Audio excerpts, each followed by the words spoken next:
the women break rules for alphas and make them for betas. He talked a little bit about that in some of the videos I watched, but never really like cracked the surface because I don't know why. He just hasn't. I didn't watch that one maybe because there's what like 60 videos in his unplugged alpha. But yeah, so what do you think of that? Do you agree that women break rules for alphas and make them for betas, or are you kind of on the fence? 100%.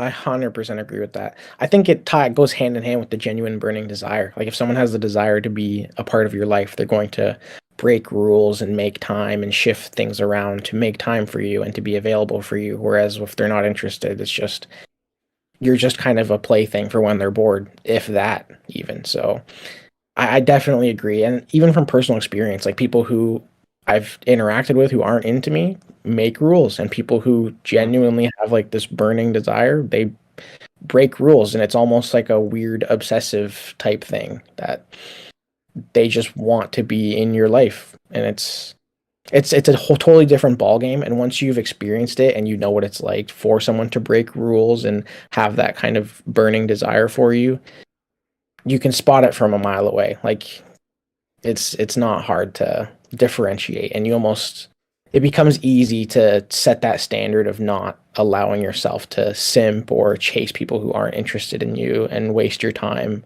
with Yeah, people who aren't gonna, water the plant per se.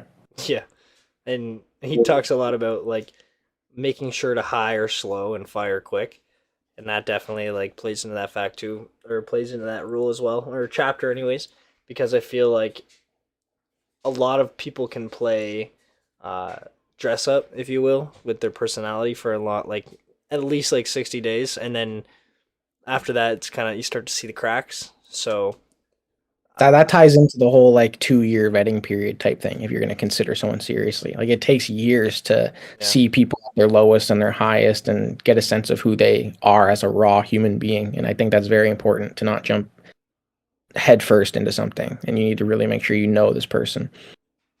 like he says, don't get married, and if you do, get her prenup. He said that a lot in the videos, and he's like, "Yeah, I don't know, I probably won't get married again, and if I do, I'm gonna sign like the most detailed prenup ever."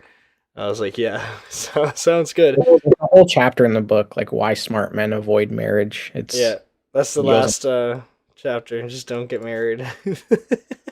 it's so high risk for men and so low risk for women, right? Like it's Yeah. it's a daunting endeavor to partake in, and I, Well, I you see it understand. with Bill Gates and like Jeff Bezos. Dude, they're both their wives. Like Jeff Bezos' wife divorced him, and now she's the richest woman on the planet. Yeah, it's Just because she married somebody and then divorced him. Easy dub. Um, he also interesting thing. says like, "Oh, you go, you go."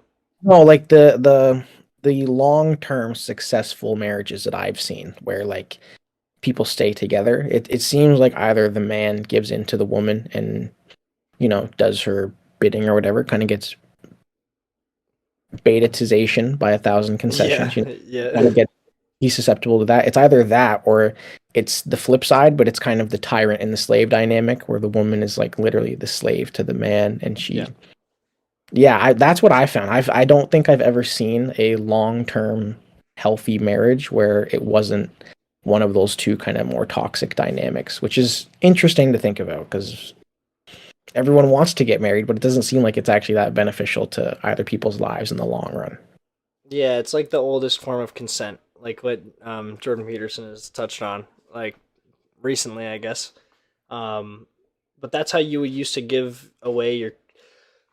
Oh, big sneeze! Jeez, that came out of nowhere. But you used to like give away your daughter's consent, like for her, and they would just get married, and then you're with that person. Oh, and I'm yawning too.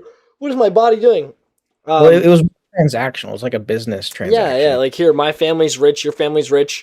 I'm gonna let your son fuck the shit out of my daughter, and now we're married. There you go. And now our families are more important than they were like apart. Um, and we totally skipped all the steps that he kind of has in his book. Like, there's no vetting process. It's just, hey, what's your family like? I don't give a shit if your marriage is successful. And like, now that you're kind of thinking about it, I think I only have like one good example, and that's like my aunt and uncle.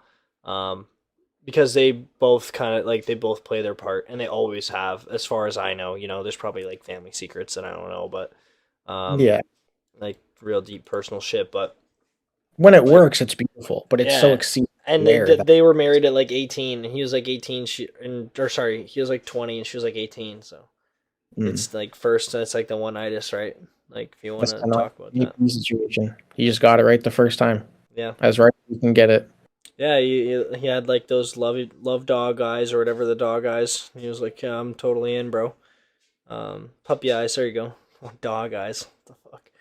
Um, I like the fact that he has merch now too, and it's like no fucks given. That he calls it the NFG shirt, and that's another piece of like acting like you don't care, and that I find that hard. I've definitely like I'm just a simp, and I'm not like a red pill master yet. Trying to become better and trying to